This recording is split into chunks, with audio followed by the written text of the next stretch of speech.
नमस्ते, मेरा नाम निकिता मिश्रा है और आप देख रहे हैं बोलता हिंदुस्तान। पश्चिम बंगाल में विधानसभा चुनाव होने में अभी वक्त है, अभी काफी महीने का भी वक्त है, लेकिन इसके बावजूद राज्य में चुनावी रण शुरू हो गया है। प्रधानमंत्री मोदी ने तो अभी से ही वहां कई रैलियां करना शुरू भी कर दिया है। गृह मंत्री अमित शाह भी रोज बंगाल के चक्कर काट रहे हैं। इसके साथ ही राष्ट्रीय एजेंसियां भी हाथ धोकर ममता बनर्जी के पीछे पड़ गई हैं। लेकिन ममता बनर्जी को झुका पाना इतना आसान तो नहीं है। पहले उन्होंने जहां ईडी को कोर्ट रूम तक घसीटा, तो वहीं अब सबसे बड़ी अदालत के मुख्य न्यायाधीश से कुछ ऐसा कह दिया है जिसकी किसी ने उम्मीद भी नहीं की थी। तो ममता ने चीफ जस्टिस सूर्यकांत से हाथ जोड़कर क्या गुहार लगाई है, बताते हैं आपको आगे वीडियो में, बने रहिए आप। कहते हैं ना, जब सारी उम्मीदें टूट जाती हैं, जब सारे रास्ते बंद हो जाते हैं, तो एक रास्ता आदमी के लिए हमेशा बचा रहता है। ठीक ऐसा ही कुछ ममता बनर्जी ने दिखाया जब उन्होंने हाथ जोड़कर सीजीआई से न्याय की गुहार लगाई, जहां से उनको न्याय मिलने की आखिरी उम्मीद दिख रही है। शनिवार को कोलकाता हाईकोर्ट की जलपाईगुड़ी सर्किट बेंच के उद्घाटन समारोह में पश्चिम बंगाल की मुख्यमंत्री ममता बनर्जी पहुंची थी। यहाँ देश के मुख्य न्यायाधीश सीजीआई सूर्यकांत भी मौजूद थे। इस दौरान ममता ने समारोह को संबोधित करते हुए सीजीआई सूर्यकांत से संविधान, लोकतंत्र और न्यायपालिका की स्वतंत्रता की रक्षा करने की अपील की। उसके साथ ही ममता ने जांच एजेंसियों के कथित दुरुपयोग और मीडिया ट्रायल पर चिंता जताते हुए कहा कि लोकतंत्र को बचाना जरूरी है। उन्होंने वर्तमान स्थितियों को तबाही जैसा बताते हुए कहा कि न्यायपालिका ही अंतिम रक्षक है और न्यायपालिका से आग्रह किया कि वह देश को ऐसे संकट से बचाए जहां संवैधानिक संस्थाओं की गरिमा दांव पर लगी हुई है। आपको बता दें कि मुख्यमंत्री ने सीजीआई सूर्यकांत की मौजूदगी में कहा कि मैं भारत के मुख्य न्यायाधीश और सभी न्यायाधीशों से अनुरोध करती हूं कि वह संविधान, लोकतंत्र, न्यायपालिका, इतिहास और भूगोल के साथ साथ देश की सीमाओं को भी आपदा से बचाए। देखिए एक बार क्या कुछ बोला है पश्चिम बंगाल की मुख्यमंत्री ममता बनर्जी ने। टू ऑल द जजेस that please see our constitution must be protected from disaster. Our democracy must be protected from the disaster.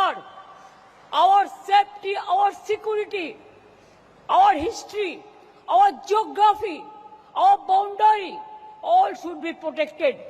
And media should not go for media trial before finalizing any cases. This is nowadays a trend to malign the people.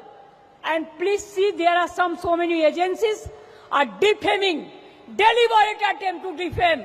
Please protect the people. I am not saying for me. I am saying save democracy, save people, save judiciary, save country, save constitution. We are under your custody. And constitution, you are the guardian of the constitution. तो सुना आपने ममता बनर्जी को, जो CGI के सामने देश को बचाने की बात कर रही थी।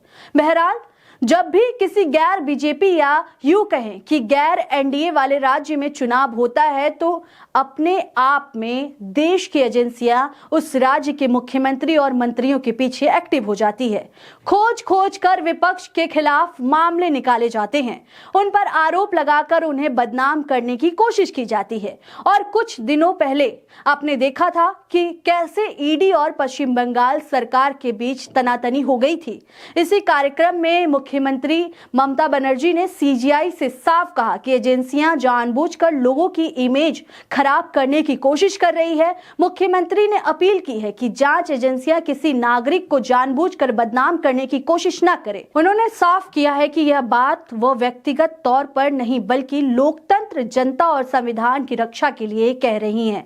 ममता बनर्जी का यह बयान ऐसे समय में आया है जब पश्चिम बंगाल सरकार और ईडी उसके बीच में तनाव बना हुआ है। और हाल ही में ईडी ने मनी लॉन्ड्रिंग मामले में तृणमूल कांग्रेस से जुड़े कई ठिकानों में, जिसमें राजनीतिक रणनीति फर्म आईपैक भी शामिल है, उस पर छापेमारी की थी, जिसमें ममता ने आगामी 2026 विधानसभा चुनाव से पहले पार्टी के कॉन्फिडेंशियल डॉक्यूमेंट को जब्त करने की साजिश करार दिया था। ममता बनर्जी ने आरोप लगाया था कि इस छापेमारी का असली उद्देश्य टीएमसी के आंतरिक दस्तावेजों और विधानसभा चुनाव के उम्मीदवारों की सूची जैसे संवेदनशील डाटा को हथियाना था।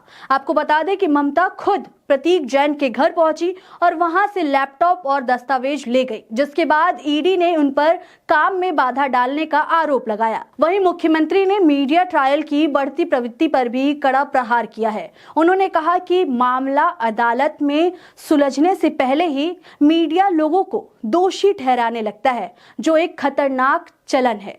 अब इसी मुद्दे पर आरजेडी प्रवक्ता प्रियंका भारती ने सोशल मीडिया पर ममता बनर्जी की वीडियो पोस्ट करते हुए लिखती हैं, सभी जजों से हाथ जोड़कर विनती है, लोकतंत्र को बचाइए, संविधान को बचा लीजिए। दोनों तानाशाह से पूरा देश त्रस्त है, खौफ में है। स्थिति इतनी भयावह है कि पब्लिकली विपक्षी पार्टी के मुख्यमंत्री को हाथ जोड़कर जजों से विनती करनी पड़ रही है।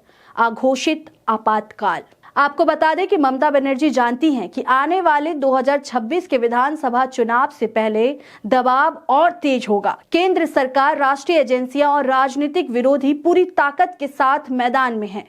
लेकिन ममता का संदेश भी उतना ही साफ है कि वह झुकने वाली नहीं है। ईडी की कार्रवाई हो, मीडिया का रवैया हो या केंद्र की कथित अपेक्षा, हर मोर्चे पर वह खुद को बंगाल की आवाज और लोकतंत्र की रक्षा के तौर पर पेश कर रही हैं। सीजीआई के सामने हाथ जोड़कर की गई अपील सिर्फ न्याय की मांग नहीं बल्कि एक राजनीतिक रणनीति भी थी। अब लड़ाई सिर्फ टीएमसी की नहीं बल्कि संविधान, संस्थाओं और आम जनता के अधिकारों की है। अब देखना यह होगा कि न्यायपालिका इस अपील को किस तरह से लेती है और क्या वाकई में लोकतंत्र पर मंडरा रहे खतरे पर कोई कठोर कदम उठता भी है या नहीं। फिलहाल इस खबर में इतना ही है। आपको क्या लगता है इस पूरे खबर पर और ममता बनर्जी की अपील पर आपको क्या लगता है? आप अपनी राय हमें कमेंट करके जरूर बताएं। तब तक के लिए देखते रहें बोलता हिंदुस्तान। शुक्रिया।